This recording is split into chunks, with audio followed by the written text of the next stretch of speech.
The alarming statistics in cases of building collapse in the country is becoming a source of worry to building professionals.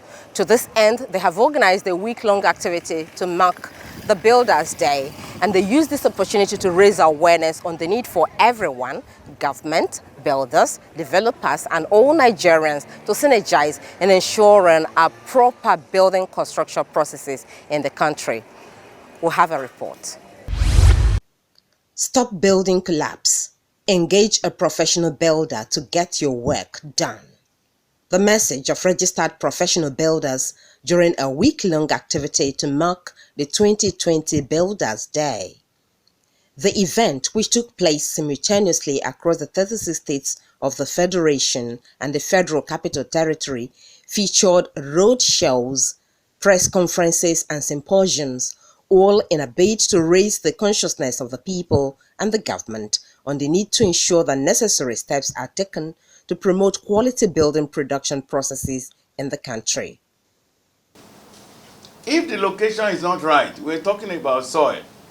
There are some of us who open our eyes wide open, and we build on the floodplain, where we know that if it rains, that is the natural course of water to pass through. And water is such a stubborn kind of commodity, I can call it, that if you don't give it the way, the root which it knows that's my way, it will pound on your building, dig up the foundation, and it can actually be responsible for your building collapsing. People recognize that, oh, before I put up this structure, I've got to do the design, architectural design, structural design, electromechanical design. But during the construction, they wrongly assume that anybody can do it. Now, it's not scientific, it's not logical, and it's not legal. The design, maybe what you are spending in the design is not going to be up to 10 or 20% of the costs of development. You professionalize that. Then the area where you are spending about 80% of your resources, you say it's for everybody. That's wrong. These professionals are worried that quacks have overtaken the building construction industry, leading to a huge number of avoidable deaths and loss of property when buildings give way. This trend, they say, can only stop when builders are given their rightful place in the industry. Is for collaboration.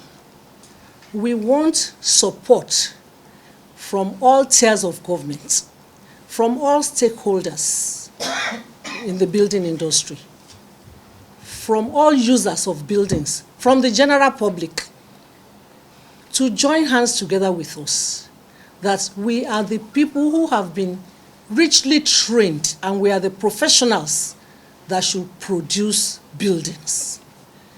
This profession is one that has been very much adulterated. There are too many quacks, and turn around the corner, everybody is calling themselves builders. We are the ones that can be called builders because we have gone through the process of training, and we have written exams, we have faced interviews, and we have qualified, and we are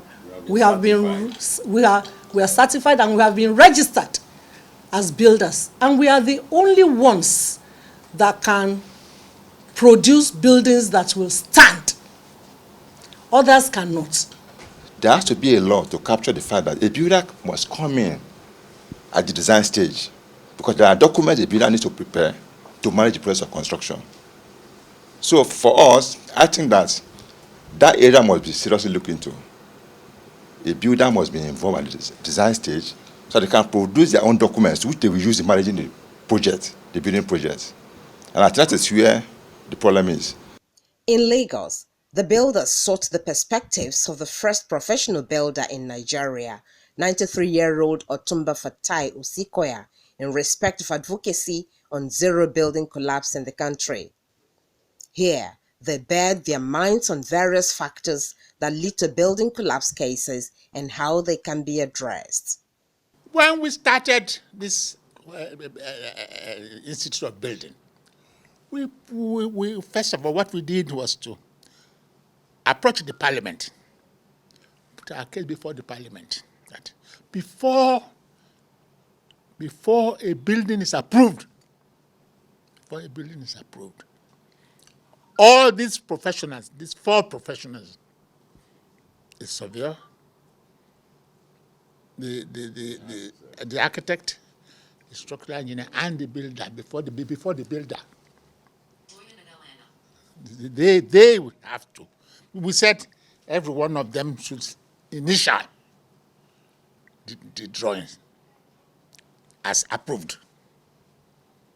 As approved. So that if anything is wrong, then straight away you go to the build, you go to this the plan and see what is wrong. The regulatory body should be able to have a standardized building plan with the costing, that if you purchase this plan, you can build yourself, and this is the cost it will cost you to build that house in a suitable foundation, on a suitable ground.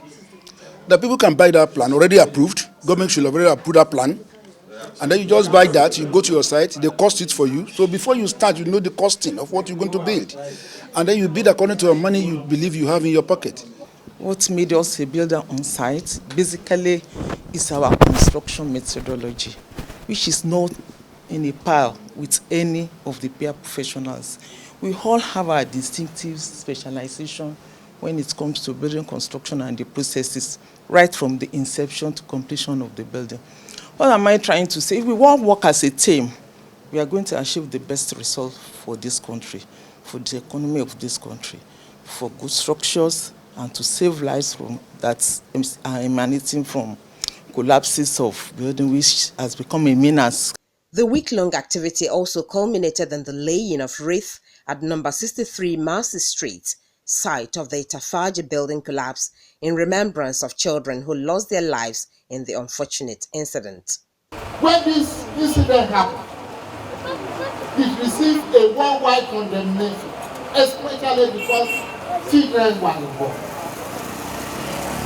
Secondly, Lagos Island has become notorious for incessant collapse of buildings.